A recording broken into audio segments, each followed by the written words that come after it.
पावसाळ्याच्या तोंडावर कल्याण डोंबिवली महापालिका हद्दीतील अतिधोकादायक इमारतींचा मुद्दा हा ऐरणीवर आलाय। पावसाळ्यात कोणतीही दुर्घटना होऊ नये यासाठी अतिधोकादायक इमारती रिकामी करण्याची नोटीस ही कल्याण डोंबिवली महापालिकेकडून रहिवाशांना दिली जाते।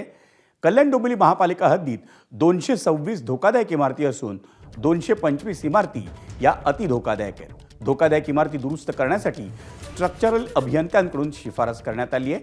त्यामुळे कल्याण डोंबिवली महापालिकेकडून त्या इमारतींना दुरुस्तीच्याही नोटिसा बजावण्यात आल्या।